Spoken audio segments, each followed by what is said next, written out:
Greetings and welcome once more to Sonic Odyssey, the music video channel dedicated to bringing you the last 5 decades or so of music in review and discussion format. Before we get into today's topic, let's get the housekeeping out of the way. Please be sure to like the video by clicking that thumbs up button. It's really important. It helps YouTube get the video out to more people. We certainly could use that. And also, if you're not already a subscriber, you can consider subscribing to the channel. And if you like, you can click the little bell icon that appears next to it, and that way you'll be notified each time I post a new video. Finally, I would humbly ask you to consider visiting my Patreon page. There's a link in the show description right below. I have a number of people who have already contributed to the channel through Patreon, and I welcome it if you do so, but you don't have to. You're free to enjoy the video as they are, and I thank you for spending your time with me. That's the housekeeping. Let's get on to today's topic. Today we're going to be listening to and discussing the third release from a rather unique band coming out of Sweden. This is their third release, as I said, released in just this year in spring of 2022. The album is entitled Isle of Wisdom, and the band is known as Hällas.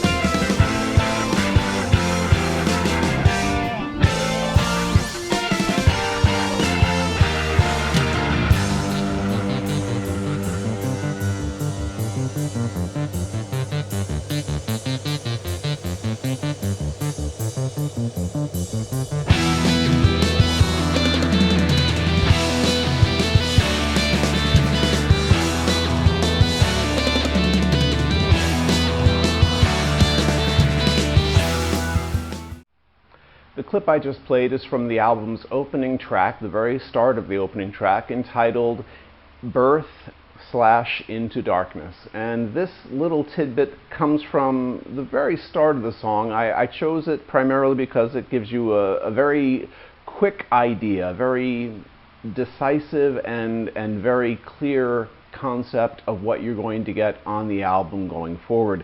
And that is an album and a sound steeped in tribute and homage to sounds of the 1970s progressive rock scene. There are elements of psychedelic rock and even occasionally just a suggestion of metal music from, say, the 80s mixed into the sound, but for the most part the sound is dominated by this very 70s rock-oriented sound. It's really quite a unique sound to them, especially with their vocalist, who you'll hear a bit of later.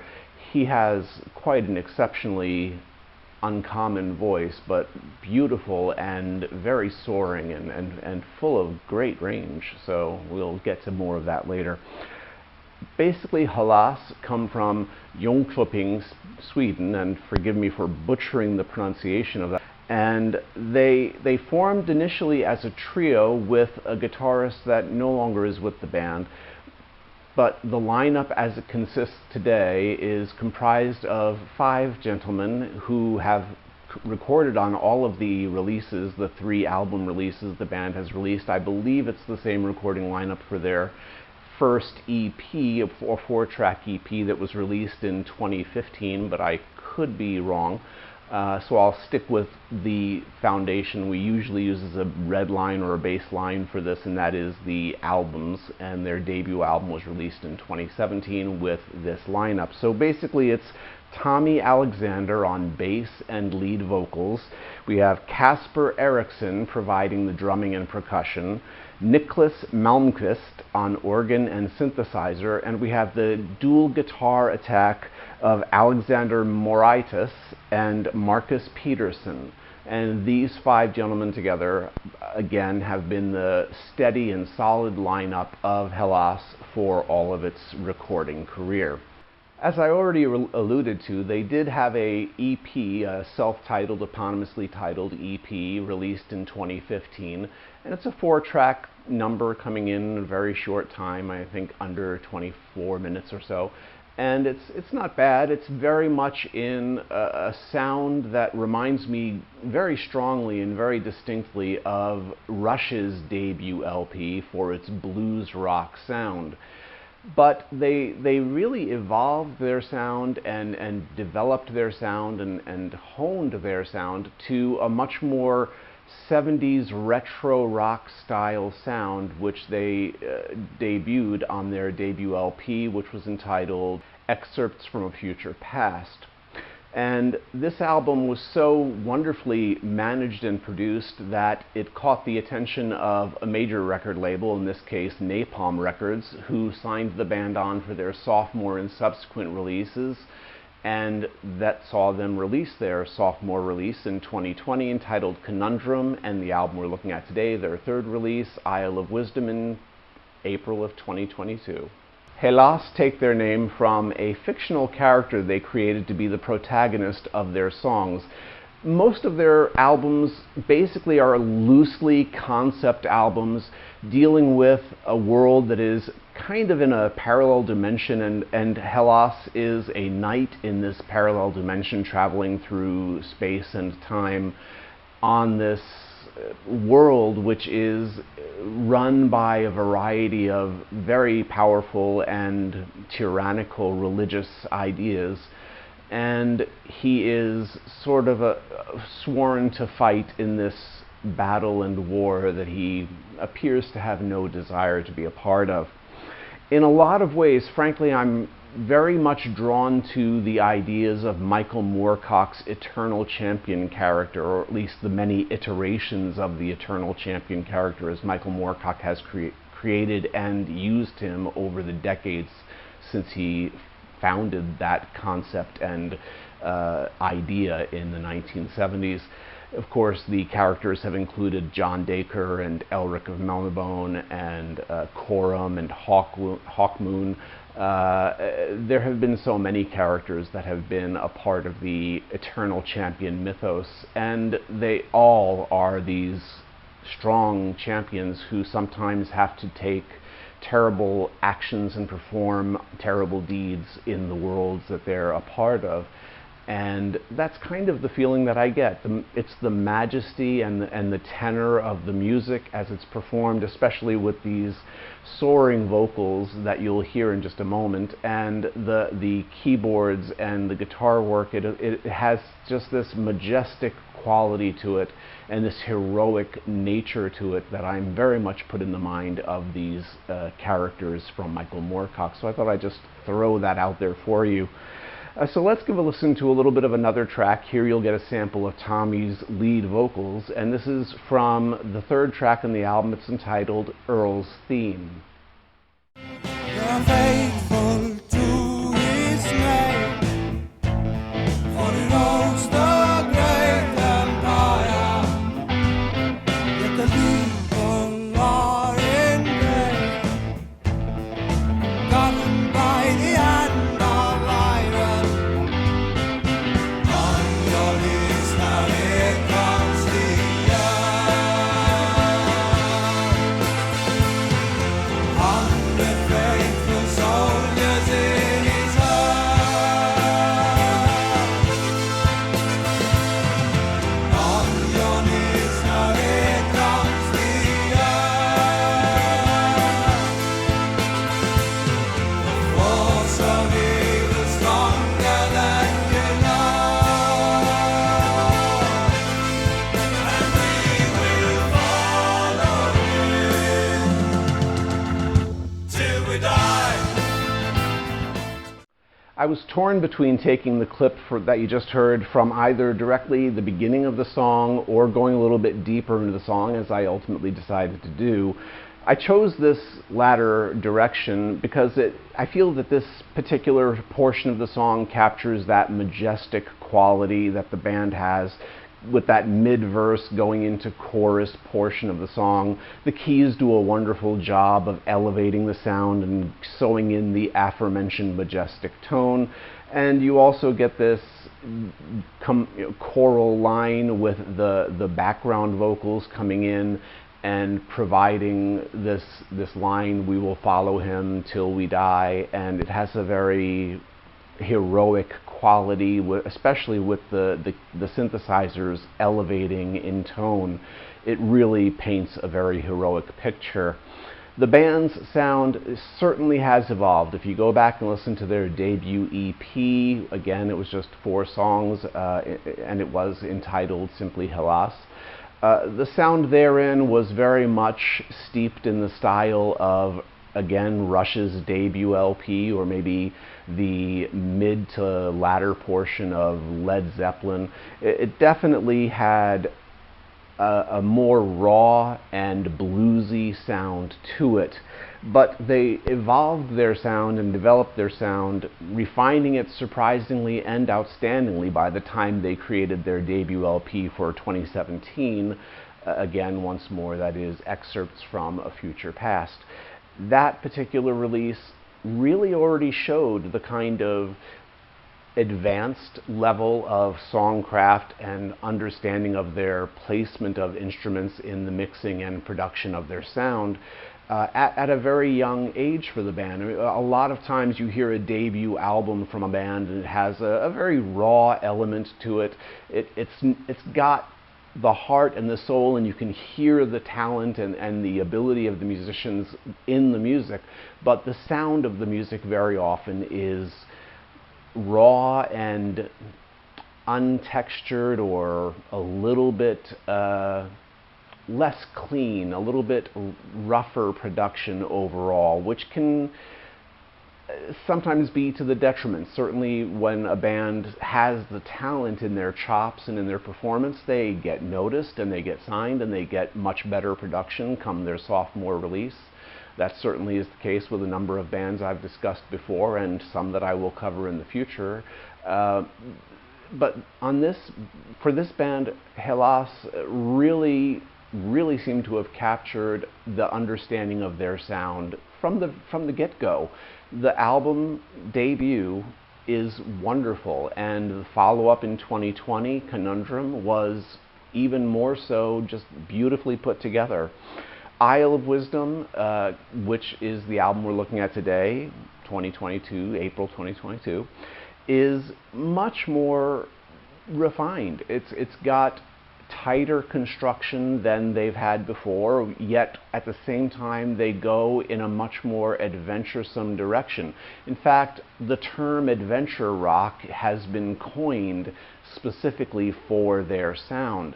Since it's not completely psychedelic, completely space rock, or completely progressive, it has the retro rock elements, and it is kind of a hodgepodge of all of those sounds put together. And being that way, it does have its own unique soundscapes throughout the album, and these are drawing from inspirations such as Uriah Heep or Wishbone Ash, Rush, whom I mentioned before, Genesis or Nectar or Camel. All of those bands have contributed to what the band sounds like, but they don't mimic the sound. They have taken the ideas that those bands had used on their recordings and really turned them into their own unique sound, and they deliver it brilliantly. An additional note about the recording of Isle of Wisdom is that they happened to use the same studios in Sweden that had been used by the legends from Sweden, ABBA, and since they were in the same studio for the last couple of albums they recorded, they were able to use the same synthesizer setup that had been used by those Swedish legends, and it has a wonderful layer. There's a very rich and extravagant layering to the synthesizers and keyboards throughout the mixing of the album. The organs and synths can be heard with a wonderful clarity and weaving through the different threads of the song's tapestry and fabric with wonderful ease and incredible sensibility in terms of highlighting and accentuating the sound perfectly. So let's listen to one final clip before we close up this discussion today. This is going to be taken from the closing song of the album. It's entitled "The Wind Carries the Word."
Honestly, it was not easy choosing clips to play from this album for this video.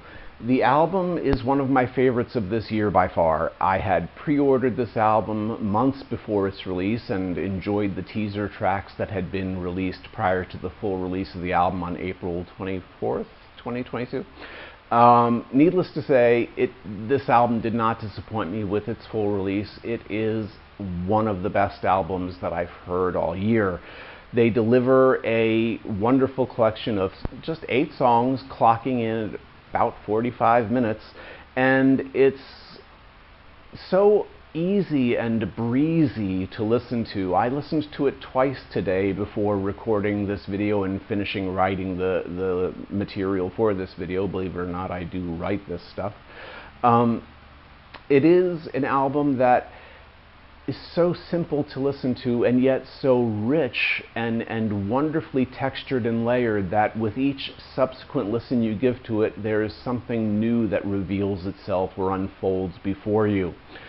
It is an album that allows you to be transported beyond the confines of the world in which we live, and that is a wonderful feeling. It's spectacular to have music so engaging and so full of life and positivity and an upbeat tenor overall, that it really brings you forward with the stories of the songs and allows you to enjoy the rich tapestry that's presented for you. So I give Isle of Wisdom by Hällas in 2022 easily 5 out of 5 stars. There's nothing I could find fault with in this recording. The songcraft is wonderful. The performances are spectacular. The twin guitar sound harmonizing throughout many of the songs, beautiful.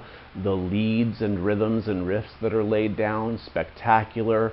The bass is adventuresome without being overly noodlesome. It doesn't get into a lot of heavy noodling on the fretboard, but it is impressive bass playing nonetheless, and the drums are wonderful in their accentuation and punctuation of sound. There are incredible rolls and fills throughout each song. There's just wonderful musicianship throughout, and on top of that, the production is just beautiful. I did mention the production before, saying that this is surprising to me in some ways that a band on their debut album would have the level of mastery in the production that this band did. That has continued. They're, if anything, gotten somehow even greater and cleaner. The production is just brilliant. There's nothing about the sound that sounds overplaced or given place of prominence over another instrument. There's just a wonderful equanimity in the mix. Each instrument is heard, and heard clearly and finely and just at the right levels. The bass is not buried in the mix. The drums are clean and crisp. It's got a wonderful overall sound to it, and for that reason I do have to give this album a perfect score. It is easily going to be in my personal top 5 albums of the year. It is just that good, and for that reason I hope that you will consider giving the album a listen if you have Spotify or Apple Music or Amazon Music or whatever digital platform you might use. Or if you want, you can go to Bandcamp and get the album. It is available. You can get it on CD. I'm not sure about LP, but it is certainly available for distribution around the world.